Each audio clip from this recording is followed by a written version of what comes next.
The Royal Air Force, a tradition of excellence spanning over 75 years. Throughout this time being on a moment's notice to defend our nation and our interests overseas. The Phantom, a symbol of that excellence, almost 25 years of dedicated service. It's hard to believe that it had been in service for about 1/3 of the RAF's life.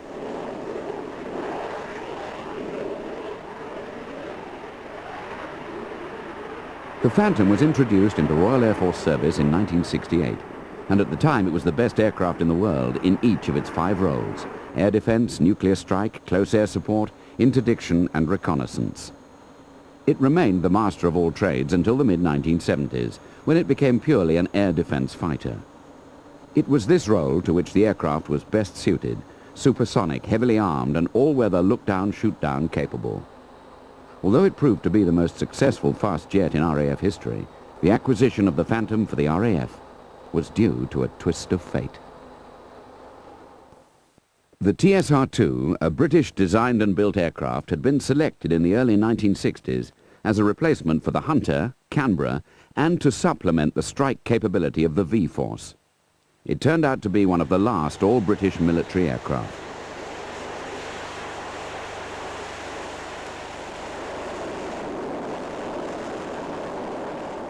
It was to be a world leader in its field of operations, capable of continued supersonic flight at low level, employing terrain-following radar and having the ability to attack ground targets in all weathers by day or night. In the reconnaissance role, it would have been able to transmit real-time imagery to ground units. These capabilities were duplicated in the Tornado GR-1 some 20 years later. However, it was not to be. The Labour government elected in 1964 had stated that the British aircraft industry was grossly undesirable and that it was far preferable to buy cheap planes from the USA. Due to these policies, the TSR-2 project had been under threat of cancellation for some considerable time, with the industry's workforce unsure of their future.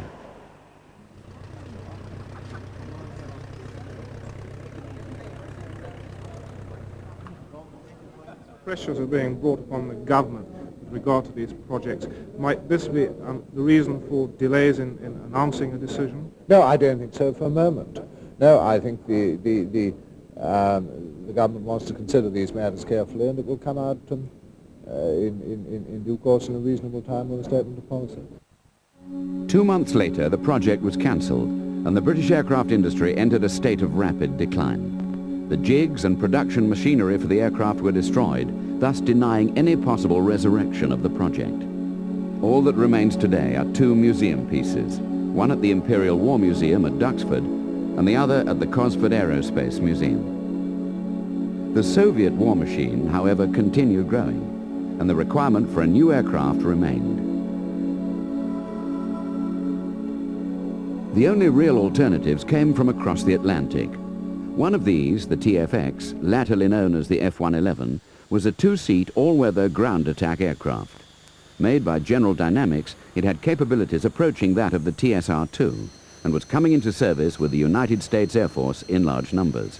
Although only half the unit cost of the TSR-2, this aircraft was rejected.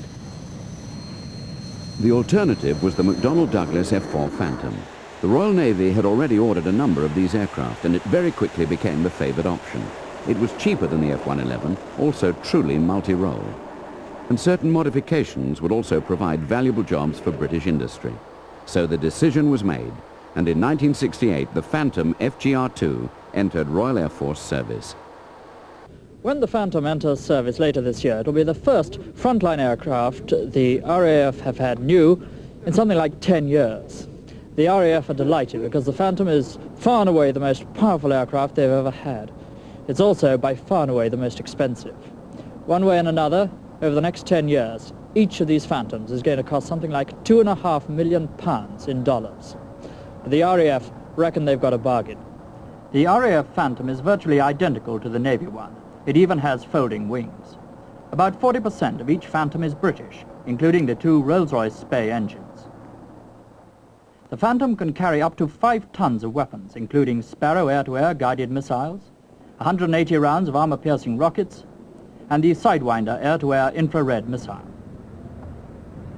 The RAF are initially to have well over 100 Phantoms. And they will eventually get the naval ones as well when the carriers are phased out. At today's display was the CNC of Air Support Command, Sir Louis Hodges.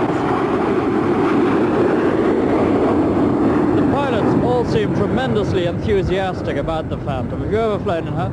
Yes, I had one trip. I must say it is the most exhilarating aeroplane to fly, and I thoroughly enjoyed it. Now, she's quite the most expensive aircraft I think that the RAF has ever purchased. Is it worth the money, do you think? Well, one's got to remember that we have here built into a single aeroplane a capability to carry out ground attack, reconnaissance and air defense tasks. Now this is a tremendous advance on anything we've had before, and in my view it is very well worth it. Now she is an enormously heavy aircraft, about 26 tons all up weight. Does this limit her manoeuvrability? Not at all, no. She's extremely manoeuvrable, and the pilots all speak very highly indeed of the way the Phantom flies. So that in a dogfight she would be some use? Oh, very good, very good. And when she's intercepting, climbing fast to 40,000 feet, is she as good as the Lightning? The Phantom is, I would say, it's as good as the Lightning, yes. Already the Americans have built some 3,000 Phantoms. Among airmen, the Phantom has become something of a legend in her own lifetime. The plane that can do anything, go anywhere. Outfight and outfly virtually every other aircraft in the skies. For most of the 70s, she's going to be the heaviest weapon in the RAF's armory. As one pilot said to me, if we had to buy American, I'm glad we bought this one.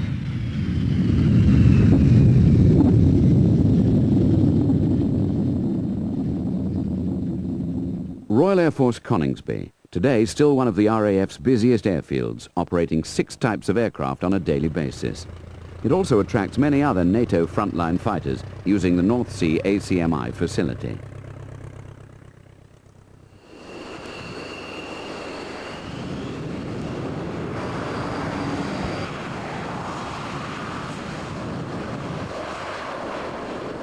The prime task of the station is air defence of the southern sector of the UK, using the successor to the Phantom, the Tornado F3.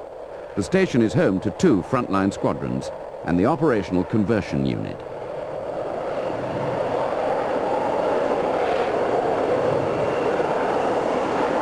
XT-891, the first Phantom to enter RAF service and the guardian of our skies for 23 years, now keeps watch on the main gate. She spent most of her life flying from Coningsby on 2280CU, and it's fitting that she should see her days out watching over the station. She stands loaded with inert weapons as a reminder to visitors of years gone by. 4 Skyflash, 4 Sidewinders and a centerline gun, the standard air defense warfare for the Phantom. But she remembers the days when the weapons were for real. The primary weapon was the Skyflash, a medium-range radar-guided air-to-air missile developed from the American Sparrow by British Aerospace. This potent weapon was carried semi-recessed under the fuselage and gave the Phantom a true beyond visual range look-down, shoot-down capability. Day or night, the F-4 had the potential to destroy 4 other aircraft without ever having seen them. For visual combat, she also carried 4 Sidewinder heat-seeking missiles. Combat-proven in Vietnam and all aerial conflicts since, the Sidewinder remains to this day the world's most successful short-range air-to-air missile. Mounted on inboard pylons, the Sidewinder had an unobscured forward view. Once the target had been acquired and the launch parameters met, it was a fire-and-forget system. Although not originally designed into the aircraft, during the Vietnam War it was realized that there was still a requirement during air-to-air combat for a gun. Subsequently, a gun pod was developed and fitted to the centerline station. The SUU-23 was a 6-barreled 20mm Vulcan Gatling gun, capable of firing at a rate of 100 rounds per second, 1,234 rounds of high explosive that would spoil anyone's day.